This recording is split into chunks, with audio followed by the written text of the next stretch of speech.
yesterday was the election here in York County, and we wanted to get a little bit of an update. And we read this morning about the ballot shortages that seemed to, in one newspaper in York Daily Record, said sparked an outcry from voters and call from Republicans for one director to resign, although not this Republican. We're talking about Julie Wheeler, who's the York County Commissioner, President Commissioner, who we kind of got out of bed this morning. She just got in about 2:30, 3 o'clock this morning from the election. She takes these things seriously, and she joins us here on WSBA. And thank you, Julie, for being with us this morning. We know it's an early time because you were out late last night doing this stuff.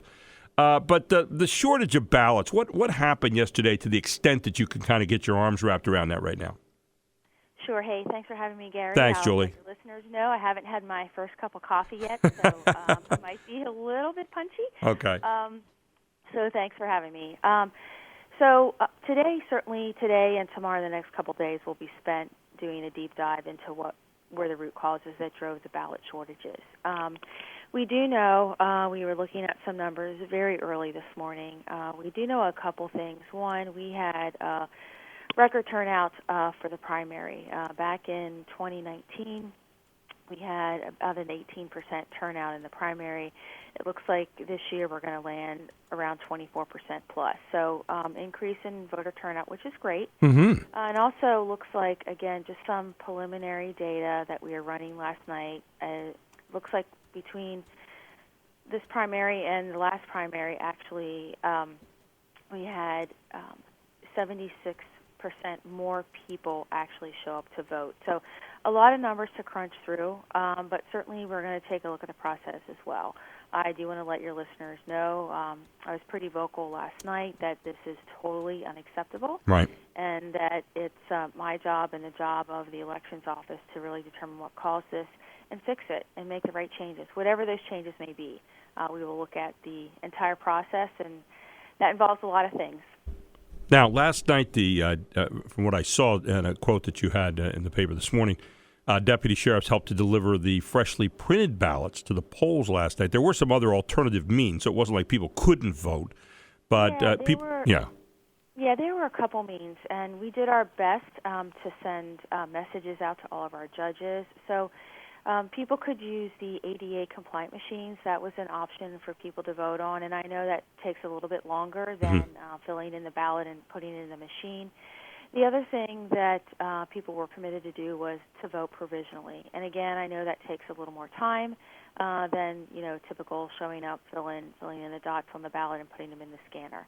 We did, towards the latter part of the day, reach out to the sheriff's office, who graciously offered to help us and run ballots out. They have the ability to maybe drive a little bit faster than the average county employee to take ballots to polling locations. Yeah. Now, the one thing that we do want to tell people this morning is, and this is my understanding, so you can correct me if I'm wrong, but that none of the polls were without ballots when they closed at 8 o'clock last night, right?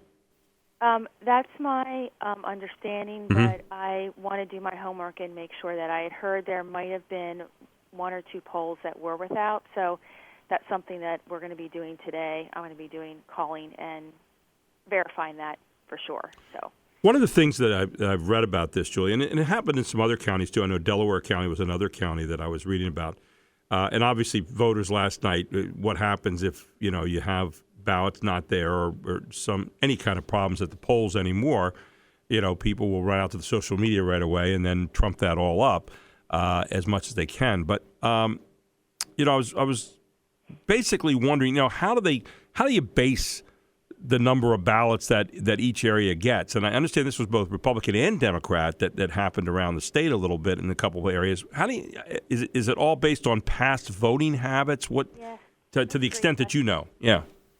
Sure. The direction that we're given under the statute is for an election like this one, because this is called an off-primary election, we are to take the past 3 off-election primaries, look at the highest turnout, and add an additional 10% election day ballots to that count.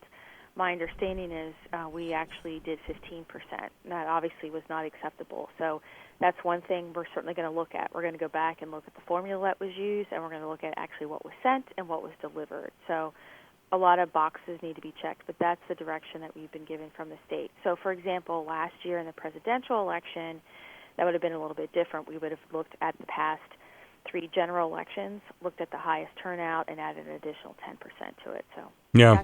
that's I know last night Jeff Picola, and he was in the paper this morning, who's the Republican chairman here in York County, was very vocal about not only the problem last night, but also particularly pointing to the head of elections, and that remains for another day for you to discuss. But, he was out there basically saying that York Countyans had been disenfranchised in many cases. Do you feel like they were disenfranchised last night, or was this simply an inconvenience that you kind of had to work around during the evening?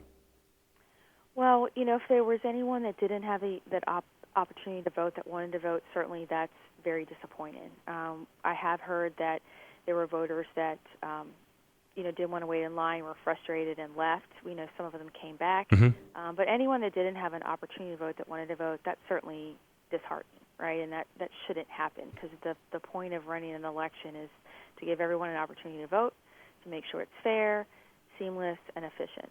Yeah. And, we didn't deliver on that for the voters of York County last night. Yep, and I know you're committed to making sure that does happen. So I know there's a lot more information to be gleaned from this, and I know if anybody that knows Julie, by the way, knows that she digs into numbers about as much as anybody and wants to get it right. So we appreciate you taking the time this morning and getting up early with us, Julie, and thank you again. And I owe you a dinner for getting you out of bed for this one, all right? Okay, sounds good. You can collect on that anytime, all right? Okay, all righty. Thanks, Julie. We appreciate it, and thanks for getting up early with us this morning here on WSBA. Appreciate it. Take care.